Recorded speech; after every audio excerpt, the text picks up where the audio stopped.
Well, my name is June Chandler Hora, and I was born in Florence, but my mother was living in Murrells Inlet. Florence was the nearest hospital back in those days, 1925.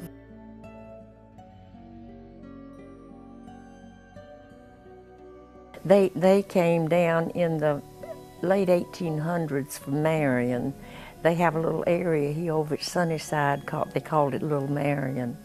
And my grandparents came in wagons, and they had to ford the river over at Gallivan's Ferry, but the women and children got in boats, and then they floated the wagons and across. They would pitch tents. They had some wooden bottoms, you know, to put the tents on so the snakes couldn't get them. And they stayed here all summer.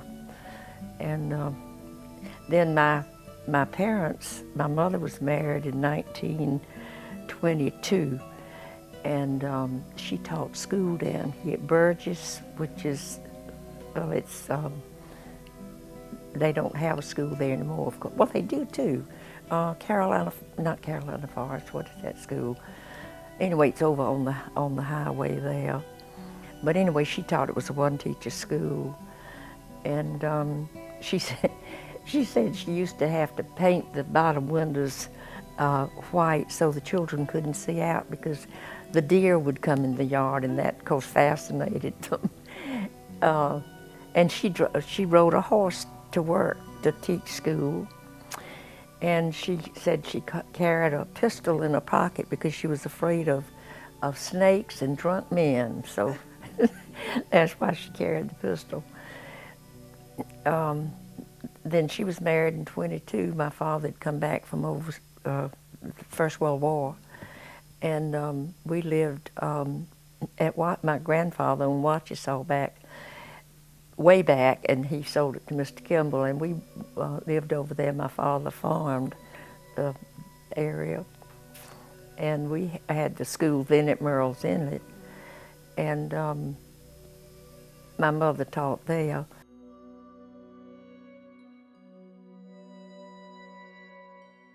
He raised hogs, and we always had wild deer and squirrels and rabbits, and I don't know whether I could eat one of those.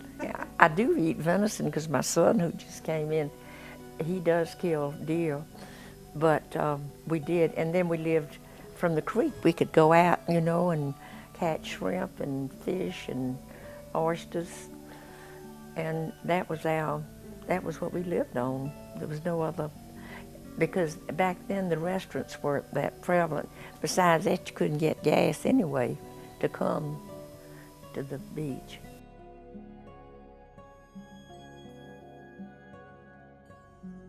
And you know, back in those days, we had so many people that were hitchhiking, and they would stop. I don't know why. I think they must have had some knowledge that my mother would give food, but Lily was always there, and she would always feed them, whoever, you know, came by. Well, there weren't any restaurants along the road, and but she would give them food. I remember Aunt Hager, who used to come to see us once a week. She had a stocking, and they would give her a cup of rice and tie a knot in it, and a cup of corn,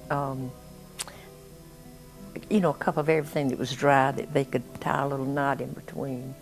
And she would come, and Mama would share, you know, the food with them. That's all we had. But we never were hungry, like a lot of people in towns were, I imagine, during the Depression.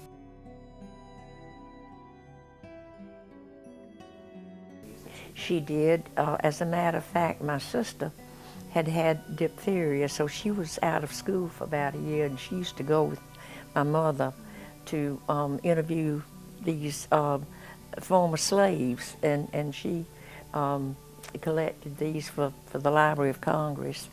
And then we had John Lomax came down here.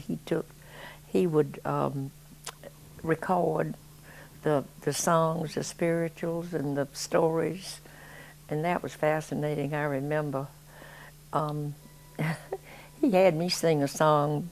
There's an old spinning wheel in the parlor, and I'll never forget when I got through. He said, you know, they would say whoever sang the song, and so he'd say, said this is sung by Miss June Chandler at Murrells Inlet, South Carolina, in 1936 for the benefit of the Library of Congress in Washington.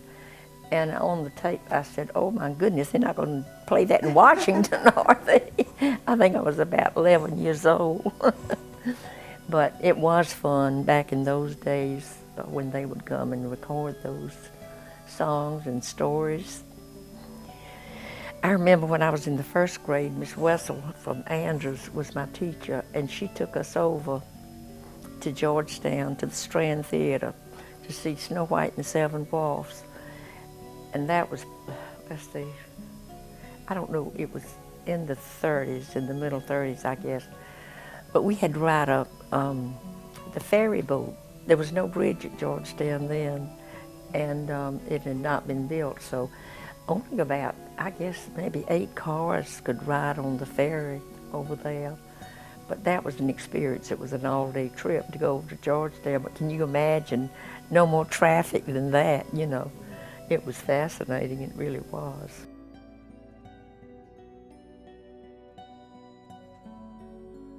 I remember the classes were by rows, because maybe one grade, the first grade might have 5 children, and then the second grade might have 2 or 3.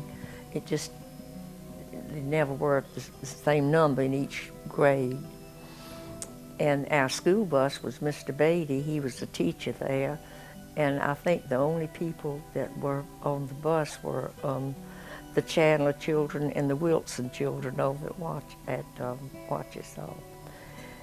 And sometimes he didn't make it, so we had to walk. But, well, it was about 3 miles, I guess.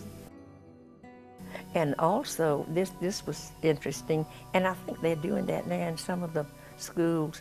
They had a big fence built in the backyard, and it was real high. You couldn't see over it. And at recess, the boys had to stay on one side and the girls on the other side. And someone told me in Charlotte, I think that's one of the schools they were doing that now. Might be a good idea, I don't know.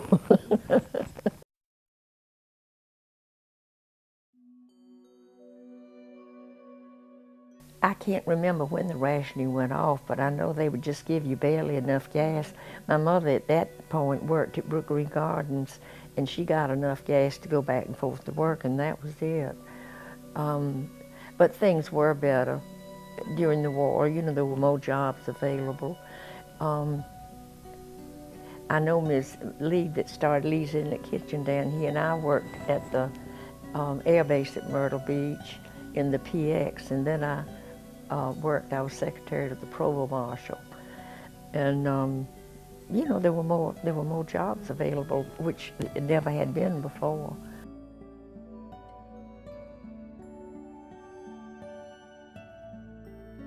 I think the main place that they came to was what we call Little Marion, where my grandparents came. The same families come there, the Bates and the Ferries, the Bates from up around Columbia, and the Ferries and the Macmillans. And you know, and those homes have stayed in the families, because I think when you live at Murrells Inlet and you know what's out in the creek, you love it. And of course, if people don't, they want to be over on the beach. But we have so many things here that they don't have over there, because we can crab and fish. And then too, we all learned to water ski. When I was small, though, there was only one fella from there, and he had the Ford Motor Company, Tom Hunter, and he had a motorboat. We were really impressed with that. But it's fascinating now. I can sit out there and not even know if a boat's going by, because they're so quiet, which is wonderful. It really is.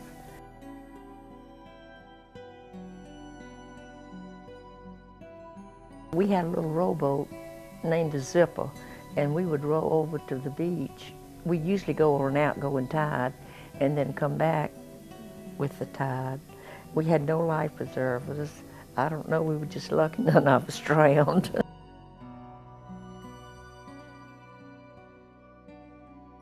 She was born down here, and her mother and father died, and my grandmother and grandfather Wilcox had a house in their yard, and they brought Lily and her sister and her brother to live with them.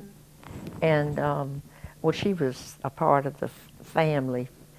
We all loved Lily dearly. There's a picture of her over there that my mother painted with Aunt Hager, and that was Hager Brown. And I remember one thing that she always said to us, children, manners will get you everywhere. And she really, you know, believed that. She had a family too. But my brother, when he was serving in the Second World War, she sent him every birthday a cake, and she'd make one little layer for each year. I don't know what shape they were in when they arrived, but anyway, she did that, and she was like a mother. We loved her dearly.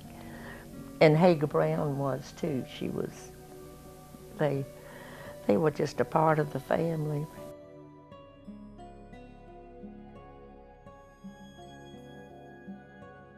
He had, I'm trying to think of the names, Moody, and I think that was his last name, but they called him Moody. Moody helped my father, and oh, well, in fact, we owned, except for the Wilsons over at Waukesha, all of our neighbors were black over there, and they were our friends and playmates. And I'll never forget when my father was digging the foundation for a home there. Well, it was for the Kimball's cabin. They dug up an Indian cemetery, and they had folks from the Smithsonian come down to preserve the bones. It was fascinating. The heads were full of Indian beads, the trade beads. One of the